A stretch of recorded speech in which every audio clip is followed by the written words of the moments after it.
আসসালামু আলাইকুম, সবাই ভালো আছেন? এই যে এখানে চিংড়ি দেখছেন, চিংড়িগুলো ভালো করে পরিষ্কার করে একটু লবণ মাখিয়ে নিব। আমি পরিষ্কার করে নিয়েছি, দিয়ে লবণ মাখিয়ে নিয়েছি। এখানে আমি তেল দিয়ে দিব, দিয়ে পেঁয়াজ দিয়ে দিব। পেঁয়াজটা একটু হালকা করে ভেজে নেব।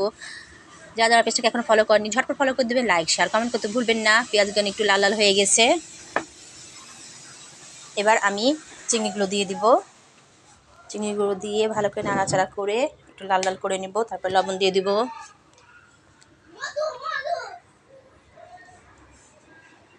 এখানে পেঁয়াজ বাটা, রসুন বাটা, আদা বাটা এগুলো দিয়ে ভালো করে আর একটু কষাই নিব।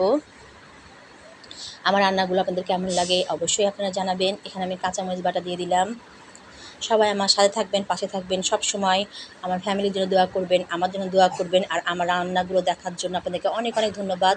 এখানে আমি দিয়ে দিলাম দুধ, দিয়ে আবার নাড়াচাড়া করে কিছুক্ষণ রেখে দিব। তারপরে পরিমাণ মতো পানি দিয়ে এটা চিংড়িটা একটু রেখে দিব। তারপর আমি কিশমিশ, বাদাম কুচি দিয়ে দিলাম 1 টেবিল চামচ, দিয়ে ঢাকনা দিয়ে ঢেকে রাখলাম।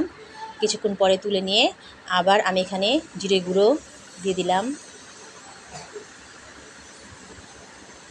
এবার আমি লেবুর রস চেপে দিলাম 2 চির, একটু টেস্টিং সল্ট দিয়ে দিলাম, একটু চিনি। এবার আমি কাঁচামরিচ দিয়ে দিলাম। হয়ে গেল